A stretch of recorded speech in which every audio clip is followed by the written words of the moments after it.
Всем доброго вечера. В жизни бывают ситуации, когда тоска по человеку, тоска любовная, тоска иная. Мы сейчас поговорим о разных видах этой боли. Так вот, эта тоска не дает жить. Гложет сердце, съедает изнутри, грызет душу. И у человека начинается апатия к жизни, депрессия, нежелание жить, нежелание творить что-либо. Помнить человека мы должны. Каждый человек в нашей жизни играет свою роль. Но смотря как мы расстались с этим человеком, может быть, расстались тяжело, может быть, чувства еще не закончились. И поэтому нежелательно вернуться назад, понимая, что с этим человеком невозможно жить. Почему-то люди всегда думают, что нужно расставаться тогда, когда чувства окончательно закончились. А вы знаете, это может закончиться и убийством, и смертью кого-то из этой пары. Почему? Потому что мы неправильно полагаем, что вот как перестану любить, тогда и уйду. Тогда может быть поздно. Мы можем человека любить всю жизнь. Любить воспоминания, любить тот образ, который мы создали об этом человеке, и которому он совершенно не соответствует. Но любить его, любить и понимать хладнокровно, что вот с ним жить нельзя.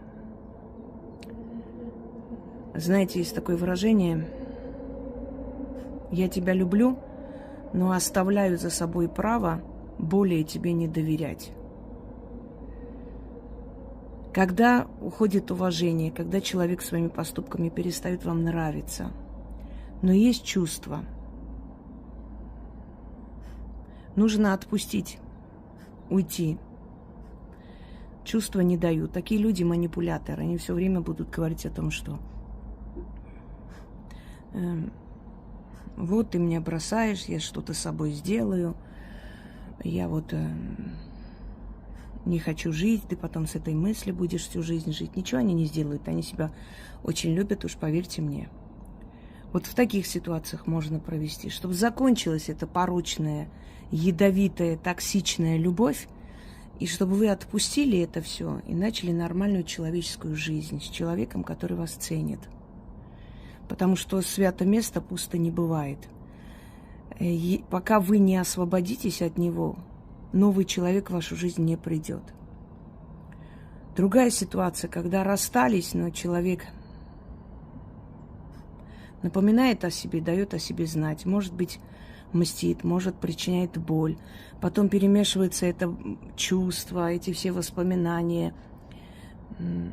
Опять не хочется жить. Вот в такой ситуации можно, чтобы забыть об этом человеке. Есть еще третья тоска, она называется светлая грусть. Это по ушедшему человеку, по матери, по сыну, по любимому человеку, по подруге. Тот, который нам был дорог и кого мы любили. Любили даже неправильно звучит, кого мы любим даже сейчас, когда их нет на этой земле, но их любим. Эта постоянная тоска по мертвому может привести к зазыву. Когда человек обнимает вещи, нюхает запах, плачет, и он живет в этих воспоминаниях, он не может выйти из этого состояния и осознать реальность, он не хочет возвращаться в реальную жизнь. Ему страшно отпустить эту тоску. Он почему-то думает, что похоронит его во второй раз, совсем потеряет. Неправильно мыслите, друзья мои. Неправильно. Отпуская боль по ушедшему человеку, это не означает, что вы его забыли, вычеркнули из своей жизни. Нет. Просто эта черная боль превращается в светлые воспоминания. Вот если вы совсем не хотите о нем говорить, если вы прячете вещи, вообще запрещаете о нем вспоминать, наоборот, вы хороните его во второй раз, вы теряете его навсегда. А вот когда вы в мыслях, в голове. Держите его образ. Вспоминайте какие-то хорошие периоды, веселые моменты. Наоборот, вы держите его в своей памяти, в душе, он с вами рядом. Помнить человека ушедшего, это не значит убиваться по нему. Каждый раз кричать, истерить, падать в обморок, выступление, закрыться в доме, загонять себя в депрессию. Это не воспоминание, это самоуничтожение. Воспоминание – это когда человек остается живым в вашей памяти, таким, какой он был. Когда вы ради него делаете что-то. Он хотел поехать в какой-то город, мечтал и не успел.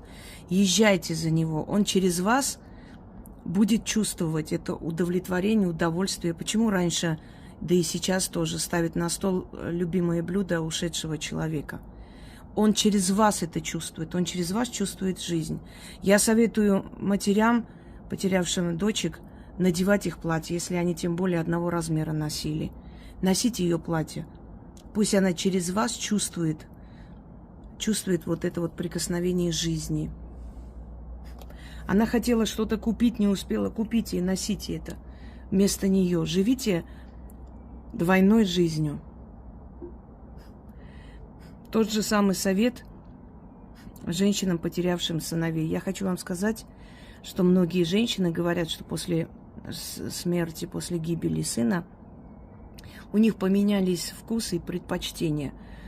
Они стали есть то, что любил сын, а они не очень выносили, то есть не особо переносили эту еду. Они начинают есть, они начинают слушать мелодию, которую слушал сын. Это не только тоска, это не только внутренняя боль по потере, желание прочувствовать то, что твой ребенок чувствовал. Нет. Он через вас начинает жить в этом мире и забирать то, что он хотел, через свою мать. В основном. Ту мать, которая его любила. Не всякая мать любит своего ребенка. Это тоже помните. Если была духовная связь. К сожалению, нам некогда говориться с нашими детьми при их жизни. И мы все время в поисках работы, деньги приносим, надо одеться, надо за все заплатить, нужно то, это, некогда. Вот когда ребенок уходит, тогда начинает душить чувство такое, знаете, чувство вины. Совесть начинает мучить. Я со своим ребенком не говорила. Дети становятся ближе к своим родителям иногда после смерти. Потому что есть время говорить с ним, пойти на его могилу, поплакать, с ним общаться. И это общение настолько много, что при жизни этого не было. Вот поэтому я всегда говорю, друзья мои, мы не знаем, что завтра нас ждет. Хочешь сказать своему ребенку, я тебя очень люблю, скажи сейчас. Завтра может тебя не быть или его. Страшные слова я говорю, но мир такой. Не будем лицемерить и бегать за розовыми пони. Мир такой. Мы смертные, мы не знаем, когда кто уйдет. Не откладывайте на завтра то, что хотите сейчас сделать.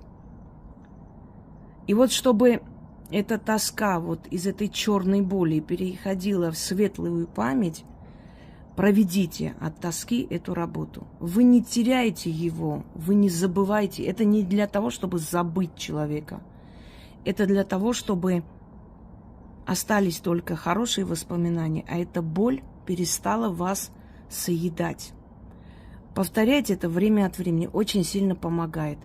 Тоска по родине, тоска по ушедшим каким-то моментам жизни, тоска по дому. Много видов тоски, которые нам не дают жить.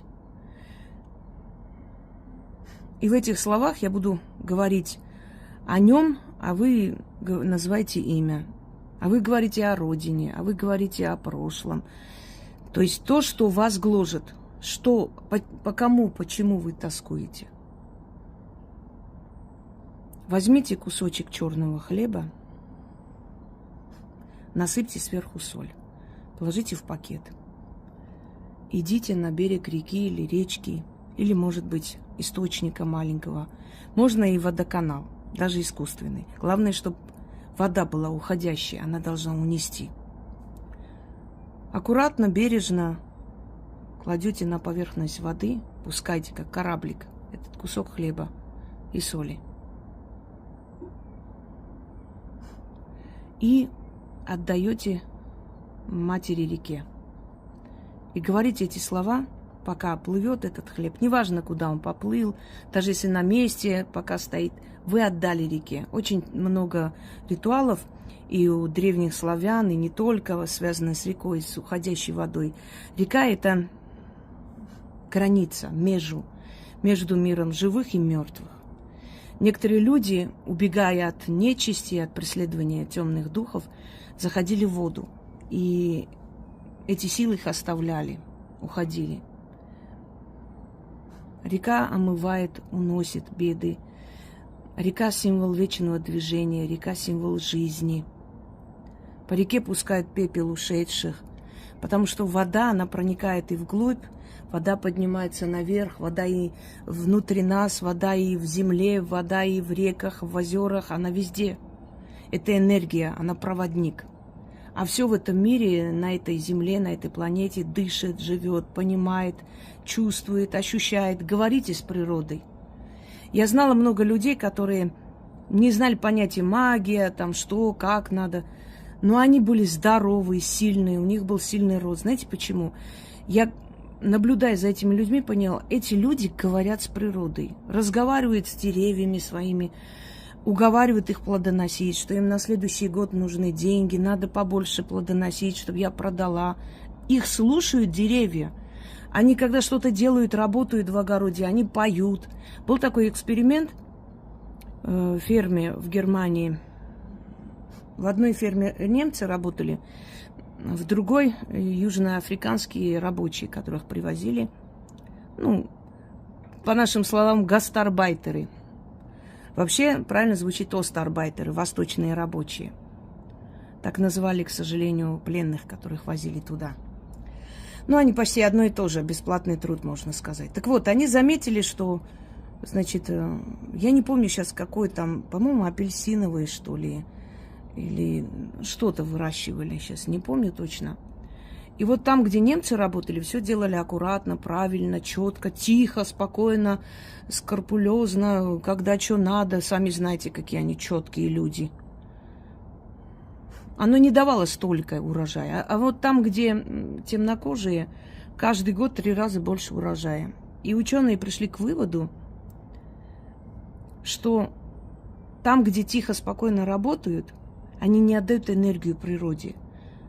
А темные, темнокожие люди, они пели, веселые, хохотали, анекдоты рассказывали. Весь день был смех, шутки, танцы, песни. И деревья плодоносили в 3 раза больше. Потому что они получали от людей эту энергию радости, веселья. Природа живая.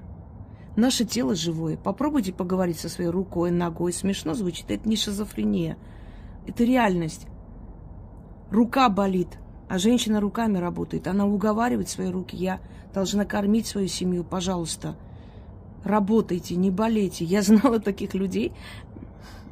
Они сами себя лечили, ни разу к врачу не обратились в жизни. Отключитесь от постоянной погони денег, работы. Да, нужно своим детям оставить после себя, как говорят, ни долгов, ни врагов, чтобы дети не начинали с нуля. Но оставили больше среднего, и хорошо, дайте им тоже возможность что-то делать, шевелиться, с дивана встать лишний раз. Если бы мы были шейхи, у нас были бы нефтяные эти вышки, ладно, понятное дело, ничего не делаем особо, просто деньги идут. Благодать, манна небесная. Но здесь отдать всю свою жизнь ради того, чтобы над твоим гробом трались, кому какой бриллиант достанется, тоже неправильно. Работайте, одевайтесь красиво, возите детей отдыхать, другим не забудьте помогать. Знаете, я поняла, что после смерти моей тети, она была, знаете, такая пчела-матка, мы ее называли. Она над всеми помочь, деньги отправить, там что-то оплатить, что-то купить. И после нее я заметила, что я заняла ее место. Я смотрю по нашим фотографиям, о тоске как раз. Она сидит, и я смотрю, она моего возраста на этих фотографиях. А мы, дети, вот того возраста, которого мои племянники, моих там двоюродных братьев, сестер, дети. Вот этого возраста мы были все. Как быстро летит время. И вот сейчас я над ними шефствую. Помощь, совет, помочь что-то делать. Но это не важно сейчас. Мы учимся на примере наших старших, понимаете? Покажите своим детям правильный пример. Поделитесь, помогите, если есть возможность. Не надо последнее отдавать и сидеть. Не надо последнее отдавать дуракам. Но когда видите, что можно сделать, что можно порадовать детей, своих знакомых, близких, подарки отправить. Знаете, эмоции детей как дорого стоят. Их искренняя радость – это самые искренние, самые неподкупные создания на земле. Одним словом, проведите эту работу, избавьтесь от тоски, которая вас гложет, и живите полноценной жизнью, оставляя светлые воспоминания о людях, которых вы любили и любите. А теперь заговор. Да, читать нужно 13 раз. После просто отвернитесь и уходите. Без слов. Потом можно и по этому мосту ходить, и в этой речке купаться. Это не суть. Главное, 3 дня туда не подходите. Хотя бы 3 дня.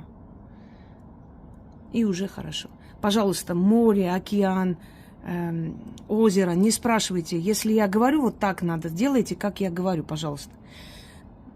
Не надо идти на компромисс какой-то или просить у меня. Не я это решила.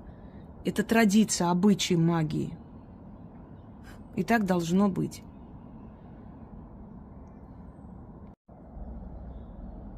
Матушка-река, ты свои берега омываешь, и живых, и мертвых знаешь. Волны твои переливаются, через камни перебираются, песок смывают, в землю проникают. Бери, река, на себя тоску кручину по нему, с моего сердца, с моего разума.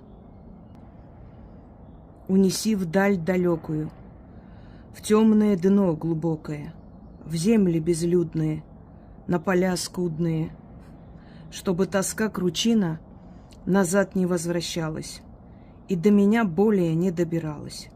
Истинно так, заклинаю. Матушка-река, ты свои берега омываешь, и живых, и мертвых знаешь. Волны твои переливаются, через камни перебираются, песок смывают, в землю проникают. Бери, река, на себя тоску кручину по нему, с моего сердца, с моего разума. Унеси вдаль далекую, в темное дно глубокое, в земли безлюдные, на поля скудные, чтобы тоска кручина назад не возвращалась и до меня более не добиралась. Истинно так, заклинаю. Матушка-река, ты свои берега омываешь, и живых, и мертвых знаешь. Волны твои переливаются, через камни перебираются, песок смывают, в землю проникают. Бери, река, на себя тоску кручину по нему, с моего сердца, с моего разума.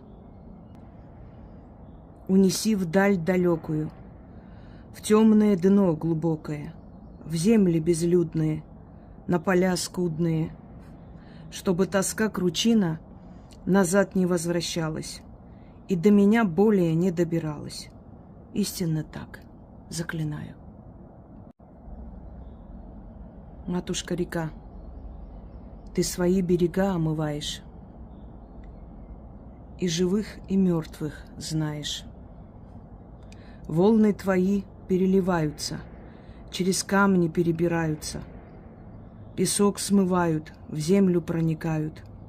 Бери, река, на себя тоску кручину по нему, с моего сердца, с моего разума. Унеси вдаль далекую, в темное дно глубокое, в земли безлюдные, на поля скудные, чтобы тоска кручина назад не возвращалась и до меня более не добиралась. Истинно так, заклинаю. Матушка-река, ты свои берега омываешь, и живых, и мертвых знаешь. Волны твои переливаются, через камни перебираются, песок смывают, в землю проникают. Бери, река, на себя тоску кручину по нему, с моего сердца, с моего разума. Унеси вдаль далекую, в темное дно глубокое, в земли безлюдные, на поля скудные, чтобы тоска кручина назад не возвращалась и до меня более не добиралась. Истинно так, заклинаю. Матушка-река, ты свои берега омываешь, и живых, и мертвых знаешь. Волны твои переливаются, через камни перебираются, песок смывают, в землю проникают. Бери, река, на себя тоску кручину по нему, с моего сердца, с моего разума. Унеси вдаль далекую, в темное дно глубокое, в земли безлюдные, на поля скудные, чтобы тоска кручина назад не возвращалась и до меня более не добиралась. Истинно так, заклинаю. Матушка-река, ты свои берега омываешь, и живых, и мертвых знаешь. Волны твои переливаются, через камни перебираются, песок смывают, в землю проникают. Бери, река, на себя тоску кручину по нему, с моего сердца, с моего разума. Унеси вдаль далекую, в темное дно глубокое, в земли безлюдные, на поля скудные, чтобы тоска кручина назад не возвращалась и до меня более не добиралась. Истинно так, заклинаю. Матушка-река, ты свои берега омываешь,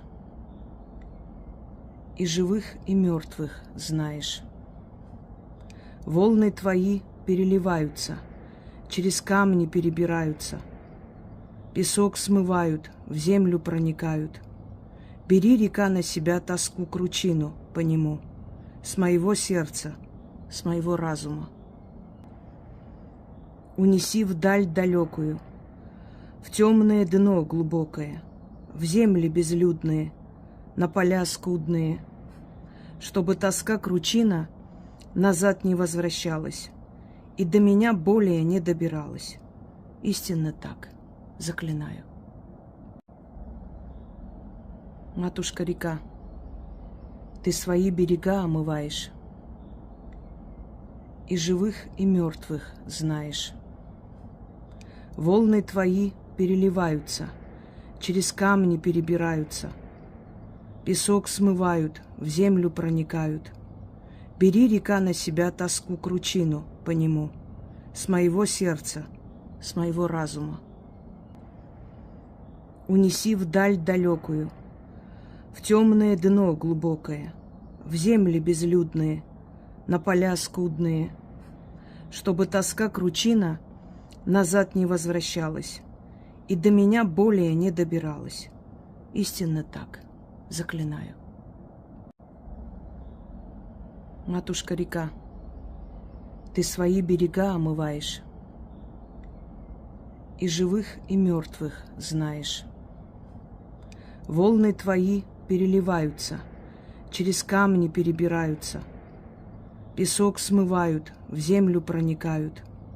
Бери, река, на себя тоску кручину по нему, с моего сердца, с моего разума. Унеси вдаль далекую, в темное дно глубокое, в земли безлюдные, на поля скудные, чтобы тоска кручина назад не возвращалась и до меня более не добиралась. Истинно так, заклинаю. Матушка-река, ты свои берега омываешь, и живых, и мертвых знаешь. Волны твои переливаются, через камни перебираются, песок смывают, в землю проникают. Бери, река, на себя тоску кручину по нему, с моего сердца, с моего разума.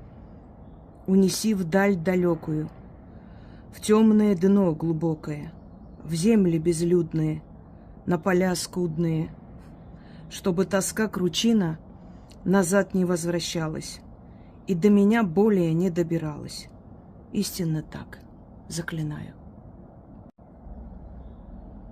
Матушка-река, ты свои берега омываешь, и живых, и мертвых знаешь. Волны твои переливаются, через камни перебираются, песок смывают, в землю проникают. Бери, река, на себя тоску кручину по нему, с моего сердца, с моего разума.